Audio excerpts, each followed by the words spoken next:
Thomas's branch line is important, and so is Edward's. But their track and bridges are not so strong as those on the main line.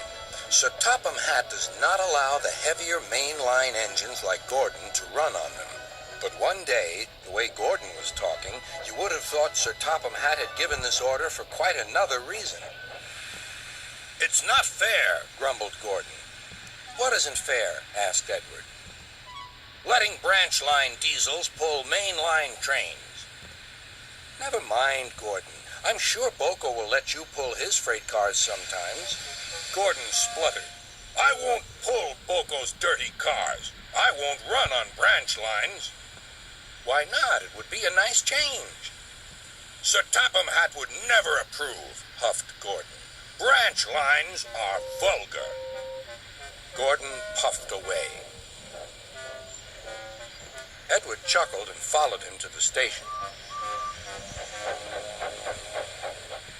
Every evening, the two engines pull two fast trains from the station. Gordon always leaves first with an express for the main line. Edward follows 5 minutes later with his train for the branch line.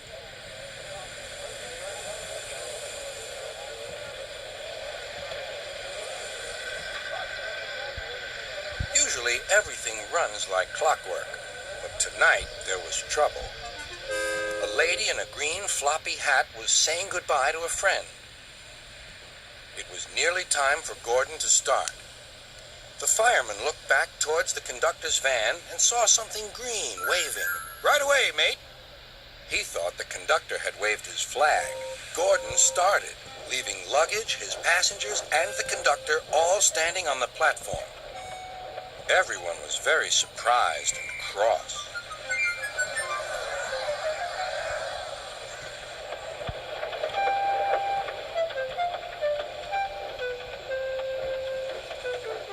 To make matters worse, by the time Gordon had been stopped and brought back, Edward was already late with his train.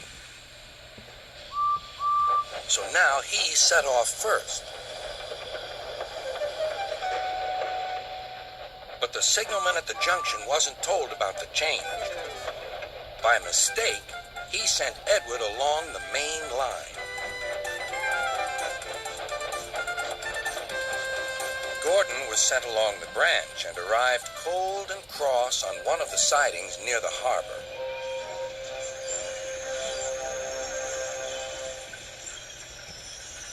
Next morning, Bill and Ben peeped into the yard.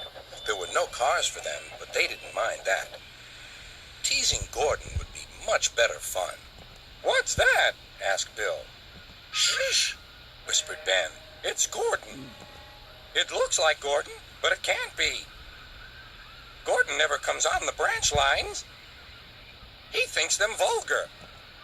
Gordon pretended he hadn't heard them. "If it isn't Gordon," said Ben, "it's just a pile of old iron, which we'd better take to the scrapyard." "No, Bill, this lot's useless for scrap. We'll take it to the harbor and dump it in the sea." Gordon was alarmed. "I am Gordon. Stop! Stop!"